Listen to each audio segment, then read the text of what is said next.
Knon 89.3 FM in Dallas and Fort Worth, the voice of the people.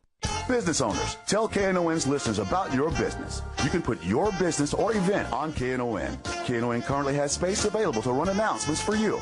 Tell KNON's listeners about your goods, services, nightclub, concert, or event. Help keep the voice of the people on the air while putting your information on the air. KNON's been named the #1 radio station in Dallas by both the Dallas Observer and D Magazine. Put your business with Dallas's #1 station. Call now for more information at 214-828-9500, extension 227. Or extension 233.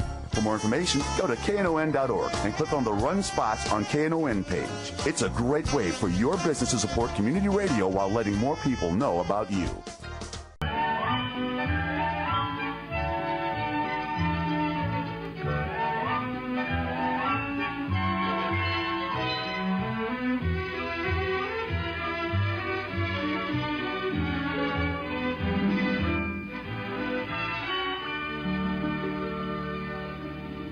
And good afternoon, and welcome to Lambda Weekly. I'm Dave Taffet. I'm here in the studio with Lerone Landis. Our guest today is the late Patti Fink. I guess, right? Yeah, right. Yeah, she's a guest today. You're a guest today. And the inimitable Erin Moore. Ha ha. Now, something odd happened today because our host, the late Patti Fink, is not going to be with us today. Mm-hmm. Normally, I get a call at 20 of that says, it's, hi, I'm running a little bit late.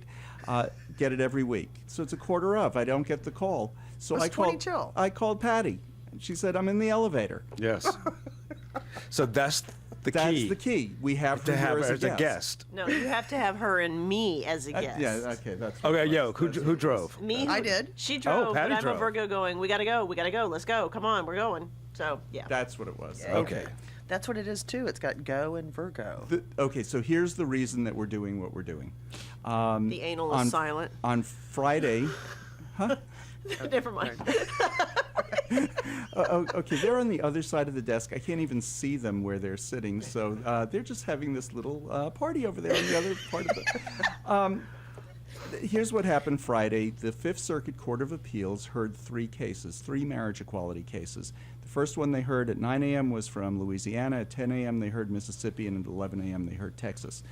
They didn't stick to that schedule. They didn't stick to that schedule, but that was the schedule. It was about an hour behind. Yeah, they were running about almost an hour behind, about 50 minutes or so by the end of the morning.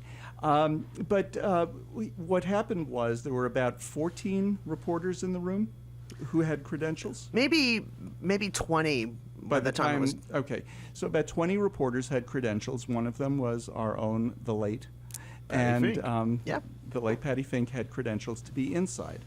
So she got to sit inside the court, very small courtroom, right? Yes, very small. There were no spectators in that room, were there? Oh yeah, there were spectators. It was a very big, kind of wood-paneled, ornate courtroom, and there was a row for the plaintiffs, and of course the attorneys were all up front, across the rail. And then there was a place for the attorneys for the other cases, got to sit in the courtroom, the ones coming after Louisiana. And then there was about 3 rows of media, and there were another probably 3 rows, and they added chairs in for spectators. And what they did was they had Louisiana folks lined up outside, Erin can talk more about that, who were allowed to come in for Louisiana, and then they had to shuffle out. They gave us this little sticky on our clothes that said press, so that they could distinguish who can stay and who has to leave. And then when Mississippi came in, Mississippi group came in, and then lastly, Texas had different spectators. So that's basically how it worked. And they had actually chairs inside the rail. And I think they were staffers. I think they were people who were from the court who were allowed to come in and watch that. Yeah, that's typical. Yeah, especially in big important cases like that. Yeah, the line outside that was long, but not as long as I've seen it for some other cases. And I think everybody who wanted to get in got in, either to the courtroom itself or to one of the overflow rooms to hear the live audio, which was great because after Louisiana started, after it convened, I went up and said, are there any spots left? And she was like, no, Louisiana's full, but we still have about 5 for Mississippi and about 10 for Louisiana, or 10 for Texas. Of course, Texas was not going to be for another couple of hours, and it did fill up. But but they were just giddy. The people that were taking names and giving out numbers, they did like a ticket system. There was like, we've never had this before. We've never had to deal with this before. There's so many people here. And There was that much excitement about it. Yeah. But what was interesting was, of the 20 or so reporters that were there, we were the only ones who did what we were doing. Patti was inside, and Erin was outside. outside, I was sitting in my office and getting things reported and online from the pieces that they were sending me. Patti was getting me quotes, Erin was getting me pictures, and I put it together, and people were quoting us, including, this is what annoyed me, okay? Not that things generally annoy me, but people were saying to me, hey, did you see what the advocate said? Hey, did you see what this one said? They weren't there. They were copying our reporting, and people are reading other people's reporting. But I did see on Twitter a number of people, they were saying, hey, where can I get information? And they were saying, do hashtag Fifth Circuit at Chris Geidner, who's a wonderful reporter for BuzzFeed. yeah. And he's been in the gay press before. He was, who was he with before? He had his own blog, didn't he? Before that. He was next to me in the court. So yeah, He was fun. Do at Chris Geidner and at David Taffet, and I saw dozens of those go through because I was looking for it after I saw somebody that I knew do it. All these people I didn't know were because we were the only ones who did what we did with this tag team. Because Patti, in the courtroom, you couldn't bring electronics. No, that was a big bugaboo the whole morning.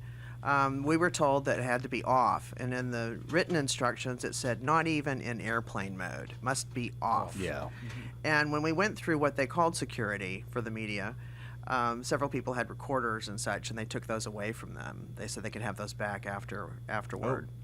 But an iPhone or something can, Right, they can left them. record, so. Right, but they let you have those, but they had to be off. Well, after the Louisiana case, we were told we couldn't leave the courtroom, period. But I saw several people get up, including Chris Geidner, and so I followed along. I went outside. They were just standing out in the hallway. And because they did this people shuffle back and forth to get more spectators in, different spectators in, there was quite a break, so it was 20, 30 minutes. And so we stood outside the courtroom in the hallway, and everybody was on their phones. And so, of course, I was trying to get stuff over to David. And then they said, okay, we can come back in. Well, after Mississippi, boy, they clamped that down big time.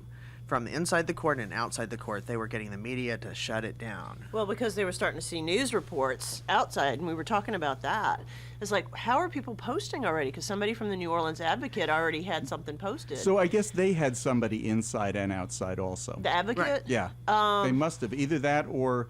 Well, here's the deal with the New Orleans Advocate. They left. They left, okay. They stayed for the Louisiana case, and then they left. They left and then reported on it. Yeah, and I think they used an AP photo, So I was determined, who I was talking to all day. All the photographers Yeah, were talking all day. I was determined we were going to have something up online before Channel 5, Channel 8, Channel 11, and the Morning News and the Star Telegram. And you know what? We did. We beat them by hours. Good. Yay. Well, I mean, the tag team thing, it was sort of the plan once I knew both of us were going to go, that only one of us be inside, because I didn't know how that was going to work. I didn't know she'd be able to feed me or text me or whatever, and then I could relay it. But most of the people that sent somebody sent one person, and they had to make the choice, either Right. be outside and take pictures or be inside and hear the case, and almost everybody chose to be inside. So, Because yeah. it was cold. Yeah. It was really well, It was cold. as cold there as it was here. Besides that, I mean, the story's inside, but you can't report the story from inside. So it was. Well, and you know what? For most people, it wasn't urgent that they heard the news at 10 in the morning. What happened between 9 and 10? Noon was fine. Yeah. So it wasn't that kind of an urgency. So with 3 separate cases, did one stand out? It was like, this is the one that most people were more interested in, or they all 3 were kind of equal? Oh, there was equal interest in all of them. And when you looked over, it was really moving to me to see the plaintiffs. There was a bench for the plaintiffs, and in some cases 2 benches, where the plaintiffs came in and sat down. It's very personal for them. Very Absolutely. personal. And lots of people were earnestly very interested in this case because they're gay or lesbian, or they're in couples. And this was about them. And each state had that whole new kind of earnestness that came in the room. So it wasn't, I don't know, it was just very interesting to me. And then what struck me too, and Erin kind of got this outside too, was Louisiana was the first, and they were in there for a long time because they were able to get everybody in and make them wait. So that the getting them in was done. Because I think the staff was a little nervous about how it was all going to play out. They wanted to be like on time and get everybody going. And then they left, and in came Mississippi, and I just noted to Chris Geider that, wow, this room's colorful now. Because a lot of folks from Mississippi just wore like jeans and T-shirts and stuff. And here we were at the Fifth Circuit. But it was very different from Louisiana. You presented yourself well for Yes. Lambda Weekly. You were dressed nicely. I was dressed nicely. You're just good for radio. I'm impressed. Yeah, but yeah, I mean, the Mississippi case had particular significance because of the lawyer, Roberta Kaplan, who argued the Windsor case before the Supreme Court. Right. And won. And won. And Roberta Kaplan, who did argue the Windsor case and the Mississippi case, Patti, you talked to her. She said she'd be happy to come on as a guest. Yes, she said she'd be happy to so come we'll on. have her in a few weeks. Yeah, and I mean, the thing about, me being outside was people would come out, especially the plaintiffs would come out just for a break or to get some air or something. So I had like one-on-ones with them, especially the Louisiana guys, and they were just beaming. They thought it was going so well, and that snowballed through the day. By the time Texas was heard, I think the judges had already heard the arguments twice, and we're having a hard time justifying the other side. Let's talk about the three cases, because the three cases actually revolved around different things. Yes. I mean, it's all the same nonsense, but it revolved around different things. Louisiana's central point was procreation. Yes. Procreation, we have to marry for procreation. Okay, so Higginbotham was the swing vote. There were three judges, let me just point this out. Three judges, two were appointed by Reagan. One, his name was Smith, very conservative. His rulings are always conservative. And he presided. He was the presiding judge, Yeah. because Higginbotham, who has more tenure, is a senior judge, meaning basically in retirement, but still carrying a full schedule. So Smith was the presiding judge. Smith, very conservative. We didn't go into this expecting him to come down on the side of equality. Graves was appointed by Obama. No question, he's for equality. Higginbotham's the swing vote. He's somebody who, the interesting thing about him is when Judge Bork was borked in the Supreme in Congress and didn't get the position on the Supreme Court, all the Republicans who knew Higginbotham were saying to Reagan at the time, okay, appoint this guy, he's a good guy.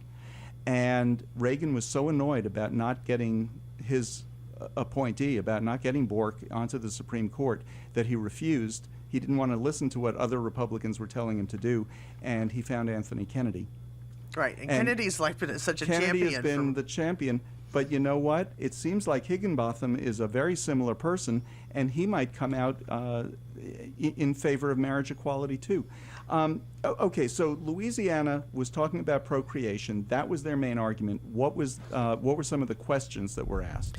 I was really taken aback that almost immediately Judge Higginbotham, who's the swing vote, began asking questions.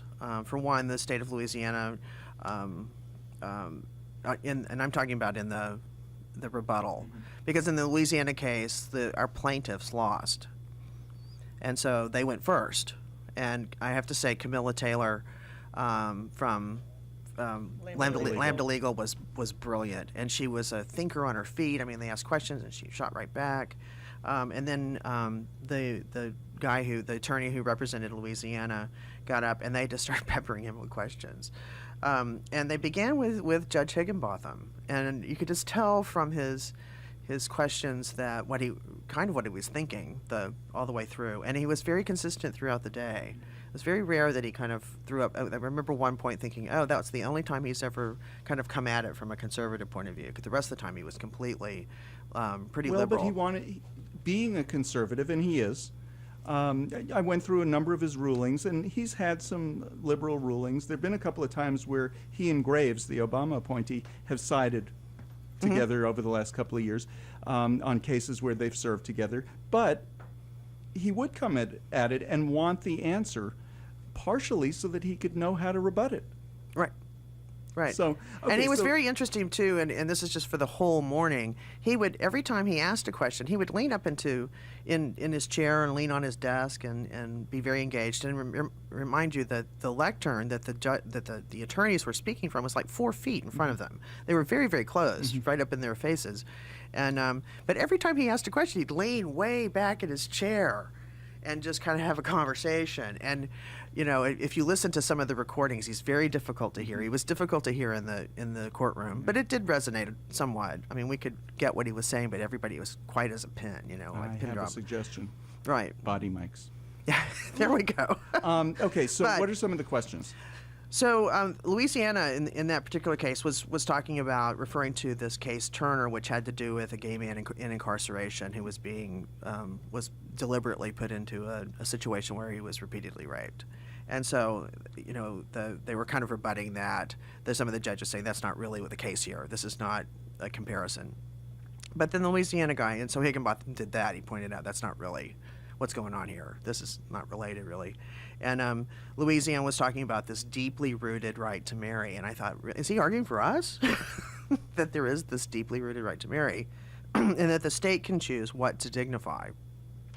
And so Higginbotham said, what is the justification for having sexual orientation as a qualifier by the state? And because there had been some discussion of Loving v. Virginia, and Louisiana's answer was procreation. And so Higginbotham says, I'm talking about an immutable characteristic. Basically, how is sexual orientation different from race as a differentiator between issues in Loving and sexual orientation in Robichaux, which is the case for Louisiana.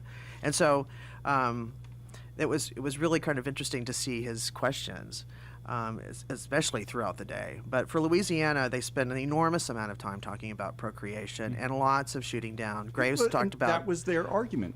Okay, so one of the questions that Higginbotham asked was, well, if procreation is the basis for marriage, why do we let the incarcerated get married? I mean, what's his name? The murderer in California. Manson. He's getting married. He's getting married. Yeah. What for? I mean, seriously, what for? So they have more And rights than we people? do. What about people who are sterile? What about people, and he asked about sterile, what about the elderly? Well, that was actually, from what I understand, that was addressed later in some of the other cases, Texas primarily. Also, Yeah, about how that's not part of a. It doesn't. They were saying it doesn't have to be a good fit, a perfect fit. That it's imperfect fit. That's the majority of the cases that people get married to have kids.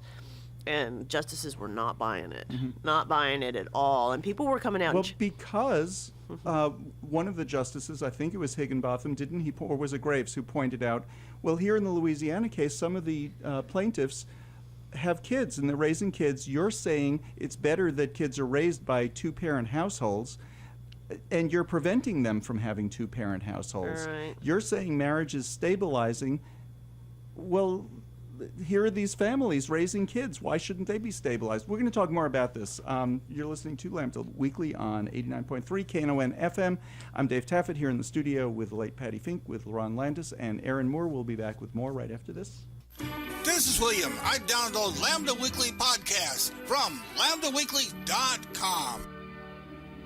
And you're listening to Lambda Weekly on 89.3 Knon FM. I'm Dave Taffet. I'm here in the studio with the late Patti Fink and Lerone Landis, and Erin Moore is here with us too. Erin and Patti were in Louisiana, in New Orleans, at the Fifth Circuit Court of Appeals to hear 3 marriage equality cases. Patti was inside the court. Erin was outside the court. Erin, what was the feeling outside the court? Well, it was, like I said earlier, it was interesting because people would come out between the cases. Either they were leaving after their particular case, or they were involved in the, interested parties who would come out at the breaks, because they weren't as restricted as the press was. The press could not leave, period. And some of them were smokers, so they'd come out and talk to me. But one of the guys who was a lawyer for Louisiana, I think he was I think he wrote an amicus brief for them, for the state? No, he's with the Forum for Equality. He's one of their so legal. for the plaintiffs. Yeah, Okay. but he said that something interesting was happening after the Mississippi case. He said, we were talking about how it kept snowballing and the justices were hearing the same arguments and starting to get a feeling for how they were thinking. Well, he said that he thought that the Mississippi case actually helped the Louisiana case because the lawyer from Mississippi was so scattered and so unable to defend his argument that it shored up the Louisiana arguments, which I thought was a really interesting way of looking at it. It was not like, yeah, we've heard this, okay, we're kind of getting the idea here. Well, and the Mississippi attorney for the plaintiffs was Roberta Kaplan. Right. Who, there's Ted Olson and David Boyce. Right. They're the Lambda legal attorneys, and then there's Roberta Kaplan. She's the one who won Windsor. She's, she's an attorney that pleads before the Supreme Court. And I guess the way the Mississippi people got her was they probably just called her office and said, if we win Mississippi, we win it. Right. So, and she said, yeah, I'd love to win this one in Mississippi. And she went down to Mississippi, pled before the district court, won, pled before the appeals court, and is going to win. And I can't remember who I talked to, and I said, how did Mississippi get Roberta Kaplan? They said they asked her. Yeah, that's what I'm saying. I'm telling you what she was thinking. We can ask her when she's on.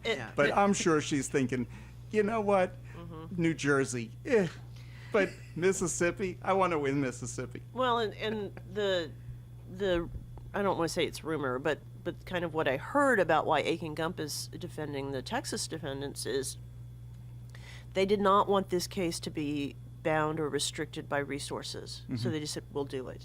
And that's their pro bono project for the year, and they said they didn't want it to have to be restricted by nonprofit organizations trying to raise funds and expend resources. They said, we'll just do it, which I think is really Aren't awesome. they the ones who also did the Texas divorce case? I think so. I think they did. Yeah. So they were a logical one to do it because they've been working in this area. They have a long history of social justice and you know cases. What? There are a number of lesbians who work for them. No, really? Had no idea. Okay, so the Louisiana case revolved around procreation. Let's just move on a little bit. The second case was Mississippi, and the Mississippi case revolved around, well, this isn't really about constitutional rights. This is about social policy. Yes. That was this most bizarre thing.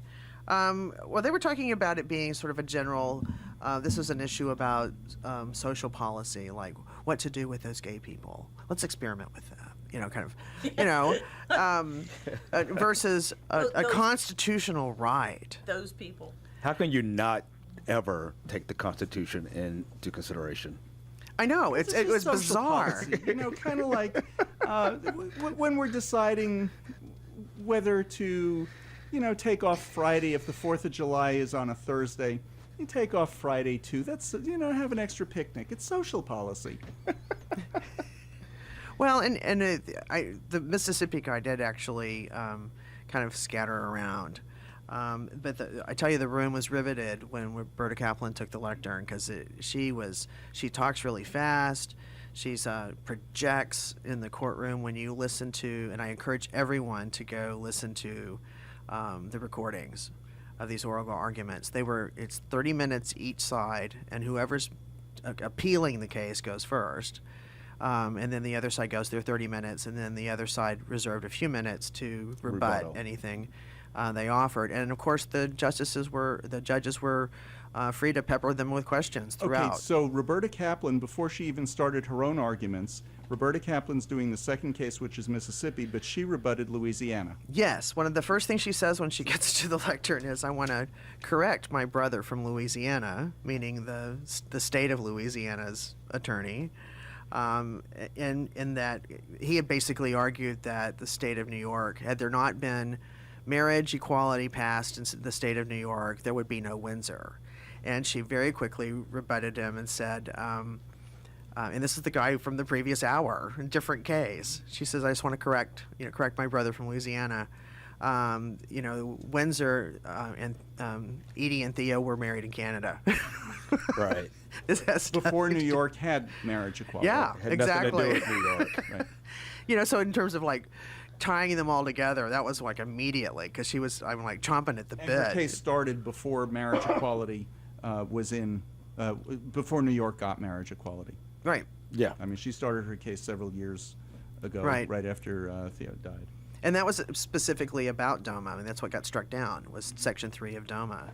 But it was just very interesting. And then she has such a presence, and she carries herself so well in court. And But, hopped on any question they had. She was ready. You know what? Just the argument that, well, if New York hadn't passed this law, there wouldn't have been a Windsor, and then we wouldn't have to be here in Texas. If it But wasn't New York- if it wasn't legal, it'd be illegal. Yeah, but What? you know what? But New York did pass that law, and if that is the reason that the case got to the Supreme Court, which it wasn't, but if it was, so? So what? Yeah. Yeah. Well, Oh, but that doesn't count. That's a New York law. It doesn't apply to us here in Texas. that logic was almost through the whole day. It's like if it wasn't illegal, or if it wasn't legal, it'd be illegal. And it was really just them trying to turn back the clock. So then we get to the Mississippi case, which is, this is social policy, not constitutional rights. What did Roberta Kaplan have to say about that? I don't care what the Mississippi attorney said, because it's just a stupid argument. I'll tell you, it's one of the most compelling things that she talked about, and this was, of course, where during the Mississippi presentation, because they were appealing, this is where Higginbotham has famously now said, you don't need an incentive to have sex, because he was talking about procreation. The whole topic was procreation. Okay, so the Mississippi attorneys are arguing, Mississippi? This was during Mississippi that he said that. Okay. The Mississippi attorneys are talking about, we let people marry so that they have an incentive to procreate, to have children. And Higginbotham, through the morning, was just getting more and more frustrated. You could tell very by clearly. the questions that were going on, the way he was wording the questions. During Louisiana, they were friendly. During Mississippi, they were a little bit more frustrating. But here's where he turned, and he was just frustrated, because they're arguing that straight people are not going to have children if they don't have marriage, because nobody gets pregnant out of wedlock, and Right. especially in Mississippi, which has, thank God for Mississippi. Texas is only the second highest out of wedlock childbirth rate. Mississippi is the highest. What a stupid argument. So he just said, you don't need an incentive to have sex.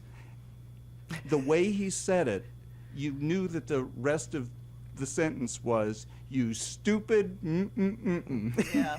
Well, and he said it just so matter-of-factly, you don't need an incentive to have sex. Like, come on. Like Well, really. my other was the rational versus irrational. If you want to talk about that. How Right, did that that was- even come about? Well, I just wanted to Go ahead, quickly go. talk about something about when he talked about this incentive to have sex. So in the courtroom, among the spectators, were all the people from Mississippi, and of course Mississippi's right next to Louisiana, so of course many of them drove, and they brought their kids, and the kids were in the courtroom, and this one woman a couple had their baby with a stroller. And the baby started crying, and right after Higginbotham said that you don't need to have an incentive to have sex, and they were bantering back and forth about procreation, this baby just lets out a, starts crying, and Judge Graves leaned in and said, "Right on cue." You know what I mean? It made it real in the courtroom. Talk were about people. theatrics. Yeah, it was perfectly timed too. Oh, it was a wow. little break in this Okay, in that's the It's awesome conversation. that they brought their kids. Yeah. So one of the arguments, Mississippi and Louisiana, you can't have a two-parent adoption unless you're married. Gay or straight, doesn't matter. You have to be married to do a two-parent adoption. Texas, you can. You have to do it in 2 steps, but Texas, you can. But in Louisiana and Mississippi, you can't. So the attorneys for the state are arguing it's to the advantage of a child to have 2 parents. And was it Graves or was it Higginbotham who asked something to the effect of, so what are you arguing for same-sex marriage here? Because our plaintiffs have kids. Right. And you're saying that they shouldn't get married, but it's better for them to be married for the kids. So which is it? It was confusing. I have to say, it was confusing at the time because you didn't know what's coming. We had no like they didn't give us their arguments beforehand, and so we could follow along kind of. And you're trying to follow along their logic, just as I'm sure the judges are. It was just bizarre. I mean, like the Louisiana guy was arguing for, that there's a distinct right to marry. I'm like, really? Because that's kind of helpful to us. All right. So, but what was interesting too was the one of the things that Roberta Kaplan pointed out in her kind of opening at the lectern, because it was very quickly they were asking questions, and so you didn't get to keep on your planned argument. She said that according to the Williams Institute at UCLA, Mississippi has the highest number of gays and lesbians with children, 29%. Get out of here. 29% Really? of gays. Highest percentage. Texas has the most gay people raising children. Mississippi has the highest percentage. But even Right. the highest percentage, that's surprising in Mississippi. In Mississippi, Well, and it's when you look, surprising that gay people stay in Mississippi. That's That too. They're being surprised. That too. and then you looked around the room and there were these I have kids. family in Mississippi. I love you, Mississippi. So and they were talking about rational basis, and so was Texas. They were talking about this whole rational basis, and yet I thought Roberta Kaplan was brilliant in so many things that she said. But one of the things that she talked about was if you can recognize that gay people deserve dignity and they are equal to other people and they have the right to be treated with dignity, all the other arguments fade away. They fall away. Because that's what we're talking about here. We're not talking about this rational basis. And she quoted back lines from opinions that each one of those judges in front of her had said before. Including Smith? Including Smith. He's the conservative of the three. Right. Yeah. Where they described rational basis as, basically you can't make up stuff. Not everything is a rational basis. There's not always... that kind of, it doesn't qualify. You can't just, a legislature can't just make up a law out of nothing and expect it to. Oh, wait. Texas is. No, Texas is trying to. Okay, Trying so, to, So yeah. here's Trying what somebody filed this week. I hope this is the first law passed. I hope this law is signed into law by our Governor Abbott. And this law, it's not going to make it illegal to issue the licenses because the Supreme Court will rule that all states have to allow people to marry. But what it'll do is it'll take away the salary and the pension for anybody who issues that license. Now, here's the reason that I hope it's first. I want the first law that Greg Abbott signs into law to be overturned by the Supreme Court immediately, and they will. Yeah, if this goes to the Supreme Court and a ruling comes down from the High Court and marriage equality is in all 50 states and the District of Columbia. Well, as but the if law the of the Supreme land. Court rules that marriage equality is across the country, you can't penalize people for doing what the Supreme Court has ruled. For being legal. For being legal, right? Yeah. You can't penalize people for doing what the Supreme following Court the law. told them to do, for following the law and doing their job as described by the Texas whatever that says what a county clerk does. You can't do that. Well, I hope it passes. I hope it's signed. Boy, this will be fun. Well, the law proposed law that David is talking about, is just some of the reaction from the other side since the hearings. And pretty much they are kind of like, I guess, admitting defeat before defeat has even been announced. So I've heard mostly I think that's hysteria and anger, and our Attorney General issued a really nasty statement after the ruling, after the hearing. Did he? It's I didn't almost see as that. if they've already admitted defeat. Yeah, though. that's what I'm saying. I mean, most This- of them are like, this is wrong, and they and can't they haven't vote even this way. we haven't even gotten. We don't know if we will get a ruling. They Yeah, exactly. understand that the arguments were that bad. Okay, now, Lerone, why might we not get a ruling? Well, because if the Supreme Court before the end of this month decides to take on this Sixth Circuit Court of Appeals case, with 4 cases out of that. Well, there are 6 cases out of the Sixth Circuit, and then the Louisiana case Right. also was appealed to the Supreme Court at the same time. So if the Supreme Court takes one or all of those cases, the Fifth Circuit Court of Appeals could just say, well, we're just going to wait and see what they rule. I mean, they don't have to issue a ruling. You know, I was talking to Ken Upton. Here's what he said. It's a lot of work to write a 100-page Opinion. Ruling. opinion Yeah. ruling. And it would either be one very long opinion, because they did present different cases. They tried to They did. argue different things. So it'll be either one long ruling or three rulings. Three which it rulings, could because they be, didn't consolidate these. The 11th Circuit, Utah and Oklahoma, those were separate rulings, even though it's the exact same thing. But they were separate rulings, just answering the arguments from those cases. So, but because they were heard same day, chances are it'll be one ruling, but that means 100 to 150 pages. Unless they're just real short and real curt, but there's so much stuff here. You know, they'd have to, in order for them to bother, they'd have to write a detailed ruling. If they come down on the side of anti-marriage equality, judges don't like to be overturned by the Supreme Court. And it almost certainly would be. And it almost certainly would be, yeah. So I mean, pretty much the general consensus says there's probably going to be a 2-1 decision in our favor. not necessarily. Not necessarily, but do you think there's a chance to be a 3-zip? Oh, I don't know.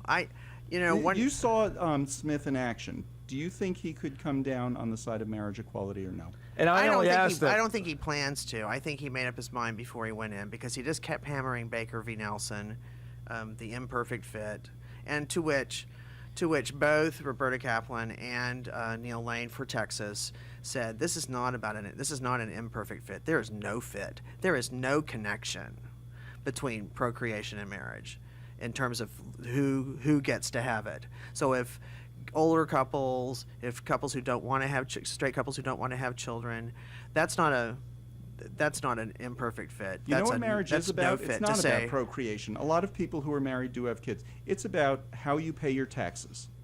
It's about what benefits you get and how those benefits are given to you as a couple.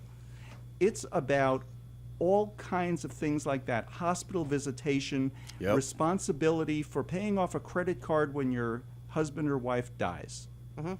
That's what marriage is about in this country. Legal marriage. I'm not talking about religious marriage at all. No, I agree with you. And, That's you know, what as much marriage as we like to say, you know, marriage is about love, well, legally, it's not even about that. Not legally. Legally, because, I mean, there's nothing that fills out that says, do you swear that you're in love with this person you're married? And religiously, not either. No. Religiously, almost all religions had arranged marriages until very recently. And when I say very recently, the last 100 years or so. And it's changed. We need to take a break. You're listening to Lambda Weekly on 89.3 Knon FM. I'm Dave Taffet here in the studio with Ron Landis, late Patti Fink, and Erin Moore. We're talking about the Fifth Circuit oral arguments that were heard on Friday. We will be back and talk about Texas. This is Janice McCall from TCU, and I listen to the Lambda Week on 89.3 KNON FM, Dallas.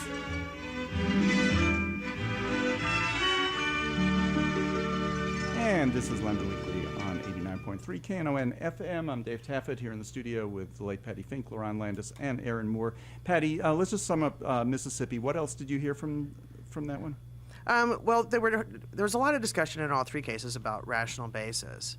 And one of the things that Roberta Kaplan pointed out very succinctly, she's very eloquent and concise in her argument, was that it fails in rational basis and there is animus. And one of the things that was pointed out in the Texas case that Camilla Taylor had pointed out is that the Supreme Court, in some case, I don't have the citation, said that animus could simply be a lack of understanding. It doesn't have to be an hostility and hatred. And so somebody challenged one of the justices, I think it was Smith, talking about his imperfect fit stuff again. And she came back with, as Justice Kennedy said, times can blind. And that's was with reference to gay people in one of his rulings. And she said, times have blinded this country about African American people, times have blinded this country about women, times have blinded this country about gay and lesbian people. And it was such a great line, and she just had a booming voice in the court. It was just, it made me tear up. It was really powerful. Okay, the third case was the Texas case. And the basic argument that Texas was arguing is that marriage is a subsidy. Yes. Like lunches. Like lunches. Yeah. School lunches. They had a discussion about school lunches. Now It's kind of a new one. I gotta give it to him. That was a new one. Credit for coming up with new crap. Yeah, exactly. Well, everything else is lost. So why not? Okay, so school lunches in Dallas, they stopped evaluating students, and all students get school lunches because it was cheaper to give every student a school lunch than it was to run the program, to give a voucher here and a voucher there, and you qualify, you don't, you have to submit this, you don't have to submit that. It was just cheaper to give every Just kid feed lunch. them all. So, okay, lunch subsidy, marriage subsidy. Everybody gets lunch, everybody gets marriage if they want it. You don't have to eat your lunch. With an apple. You don't have to get married. You don't have to But get if you married. want to, you can. I want my What- apple. What the hell was their argument? This is so follow along here. I'm trying to just right. But if once I get this right, then it'll be easy to talk about why it's so wrong. He was the guy who's the Solicitor General from Texas, Jonathan Mitchell, was stating that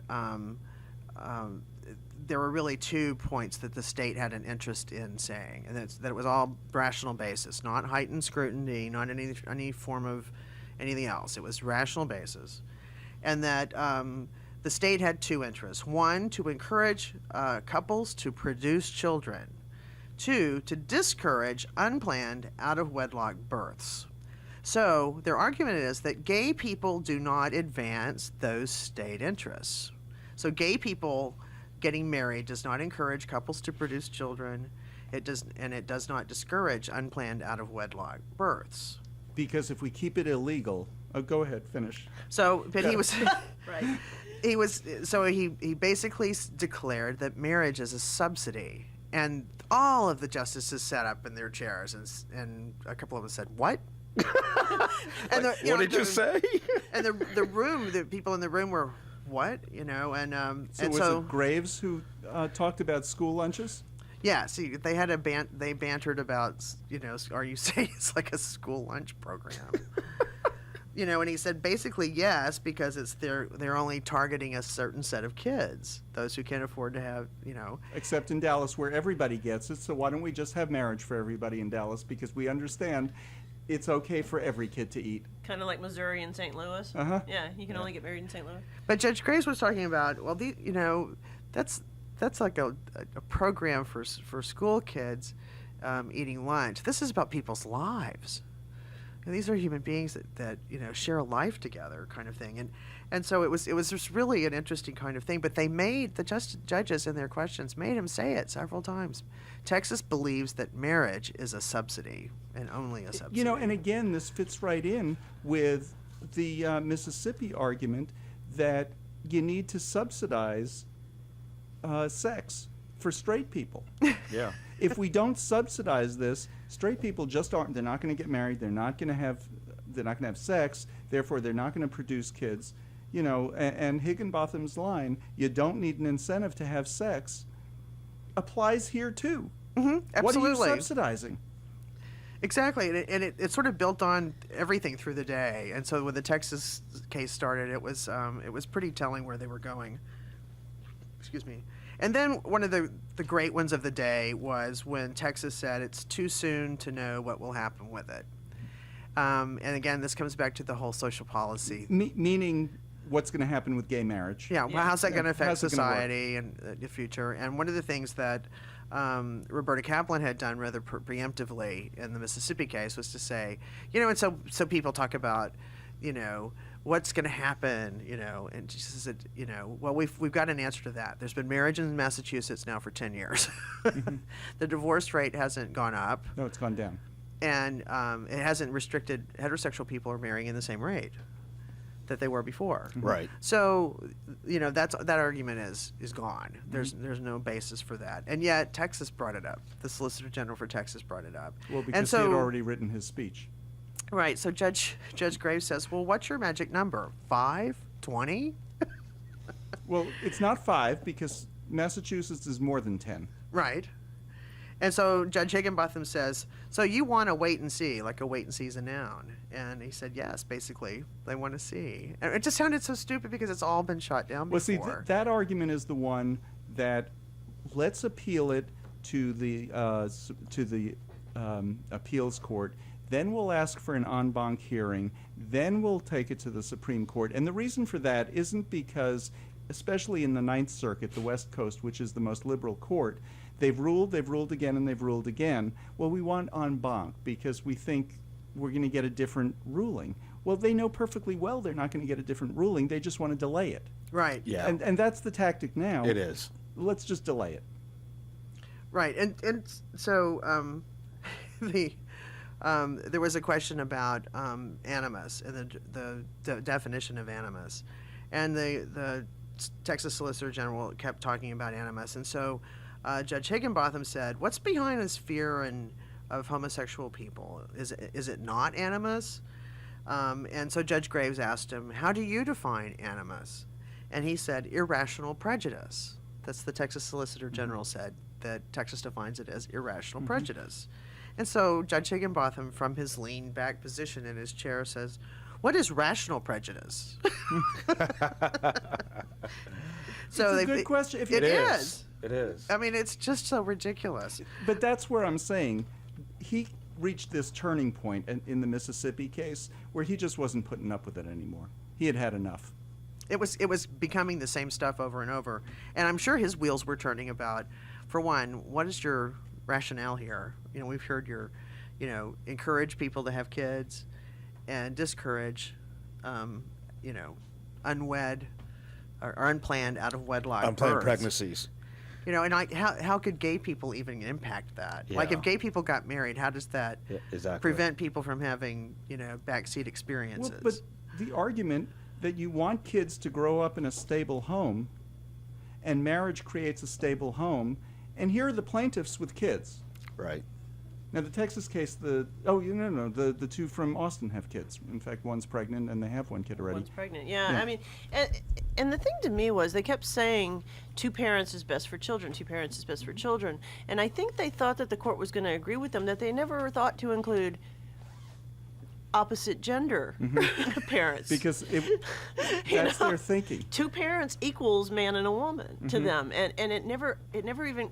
After over 3 cases, it didn't occur to any of the lawyers to specify that, because all they kept saying was 2 parents. Well, here's 2 parents with a kid, so you're arguing for us? It was amazing, and something. Well, the only 2 parents with a kid that were involved in this case were gay parents and lesbian parents. Right, Clea and Nicole. Yeah. Well, in the Texas case, yeah. In the Texas case, but it was mixed. In Mississippi, there was Mississippi, it was mostly parents. Yeah.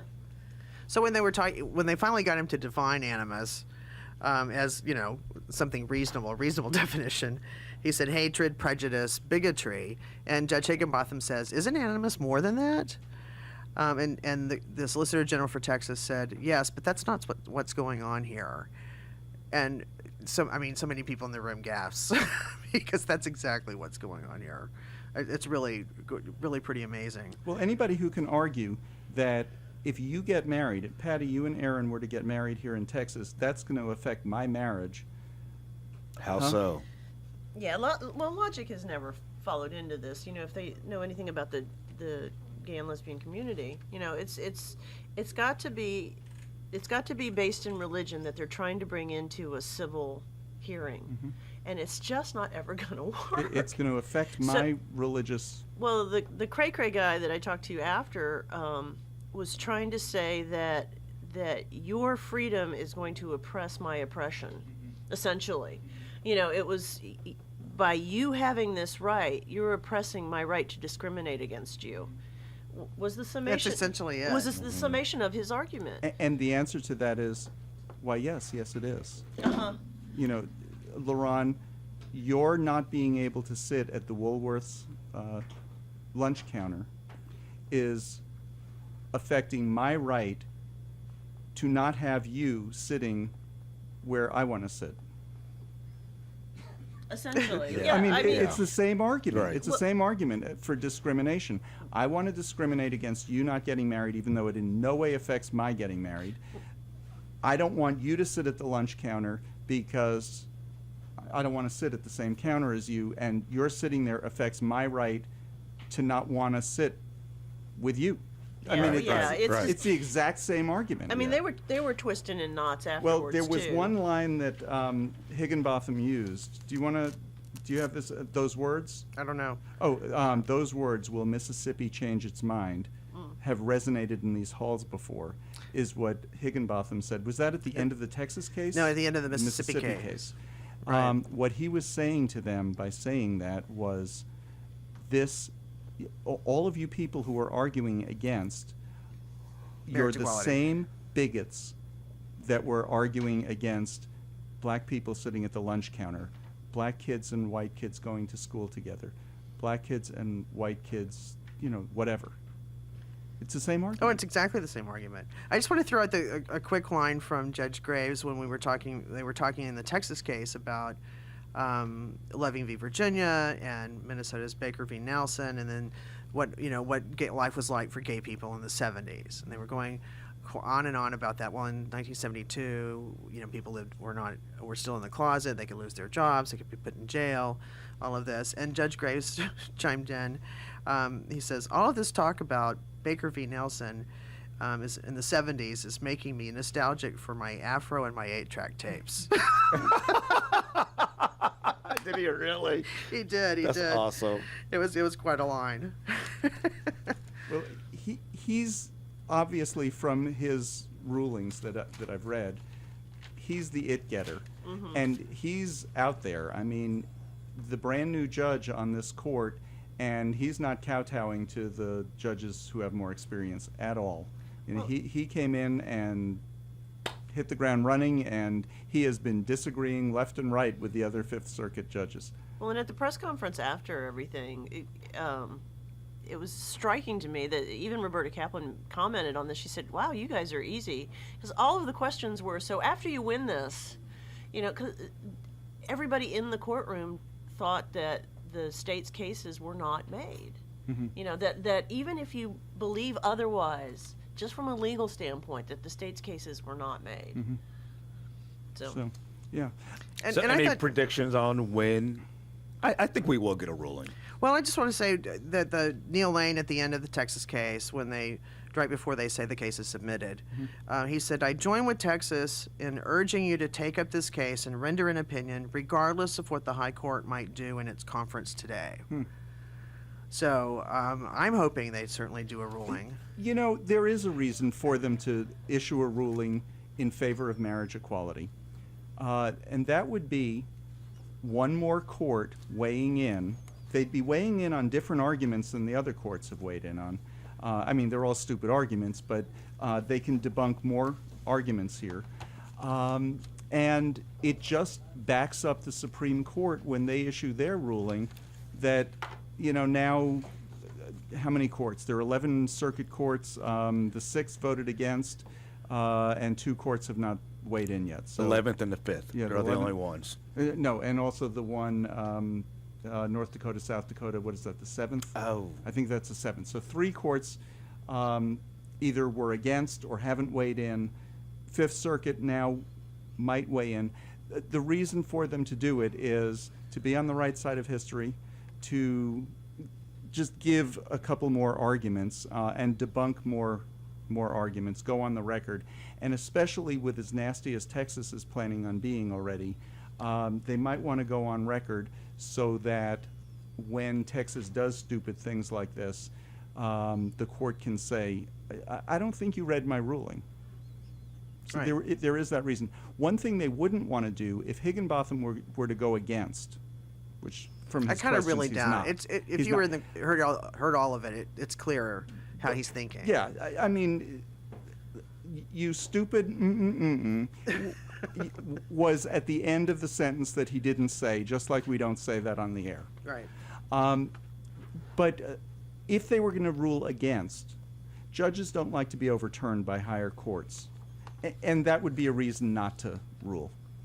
And Judge Smith, in fact, said that in some point in one of the cases. We're very familiar with that case because the Supreme Court overturned us, our opinion on that case. Yeah, they don't like that. They don't like it. They don't like that at all. Younger judges, it reflects on them. If you're a judge that has been overturned a number of times, you're not going to get an appointment or even be considered for the Supreme Court. You're just not. So they don't want to do that. And I just want to say quickly, I admire all of the plaintiffs in this case. That's a long time. These are not things that happen overnight. Not at It just all. takes a long part of your life. And I just admire all of the plaintiffs in Louisiana, in Mississippi, and certainly in It's money Texas. out of their pockets. Yeah, and it's The court didn't fly them down to New Orleans. That came out of their own pockets. Sure. And it's very personal to them, and it feels personal to me too, and all of us out here. And so I just say kudos to all of them, and they were all there very proudly. And it was really cool to see. We are Thanks for almost the at- great reporter work, both of you guys. Thank you. Thanks. Sure. Next week we have Chuck Smith from Equality, Texas. He'll be talking about the legislative agenda, or the car wreck that's coming up in Austin, And also about the hearings. the hearings. the hearings. He was there. And yeah, he was there. Roberta Kaplan's coming up. DeLeon and Dimmittman, who are the Austin plaintiffs in the Texas case, they're coming up. We don't have the exact date. We think the week after. We're scheduling that. But we will be scheduling them, and we'll be back next week with more Lambda Weekly. KNON 89.3 FM in Dallas and Fort Worth, the voice of the people. Business owners, tell KNON's listeners about your business. You can put your business or event on KNON. KNON currently has space available to run announcements for you.